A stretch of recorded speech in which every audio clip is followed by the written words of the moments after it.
Hyderabad Amberpet police స్టేషన్లో అనూహ్య ఘటన చోటు చేసుకుంది. ఎస్ఐ భాను ప్రకాష్కు చెందిన సర్వీస్ తుపాకీ అదృశ్యం కావడం ప్రస్తుతం తీవ్ర సంచలనం రేపింది. అయితే ఈ ఘటన వెనుకున్నటువంటి అనుమానాస్పద విషయాలు వెలుగులోకి రావడంతో పోలీస్ శాఖలో పెద్ద ఎత్తున చర్చ జరుగుతోంది.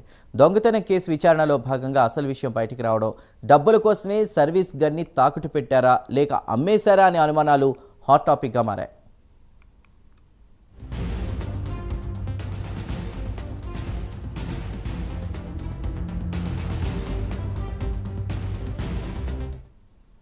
జనవరిలో జరిగిన ఒక దొంగతనం కేసులో ఎస్ఐ భానుప్రకాష్ స్వాధీనం చేసుకున్న బంగారం రికార్డుల్లో నమోదు కాలేదని పోలీసులు గుర్తించారు. ఈ నిర్లక్ష్యం బయటపడడం, అదే సమయంలో అతని సర్వీస్ తుపాకీ కూడా కనిపించకపోవడంతో ఉన్నతాధికారులకు అనుమానం వచ్చింది.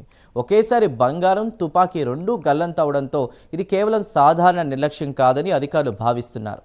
ఇక భానుప్రకాష్ ఇటీవల ఆర్థిక సమస్యలు ఎదుర్కొంటూ ఉండగా రికవరీ కోసం బంగారం, సర్వీస్ తుపాకీ రెండింటినీ తాకట్టు పెట్టి ఉండే అవకాశం ఉందని పోలీసులలో అనుమానాలు వ్యక్తం అవుతున్నాయి. ప్రాథమిక విచారణలో భానుప్రకాష్ స్పష్టమైన వివరణ ఇవ్వలేదని తెలుస్తోంది. అతని సమాధానాల్లో స్పష్టత లేకపోవడం, వివరాలు దాచిపెట్టడం వంటి విషయాలు దర్యాప్తు అధికారుల అనుమానాలను మరింత బలపరిచాయి. ఈ మేరకు టాస్క్ ఫోర్స్ అధికారులు ప్రస్తుతం ఎస్ఐ భానుప్రకాష్ను లోతుగా విచారిస్తున్నారు.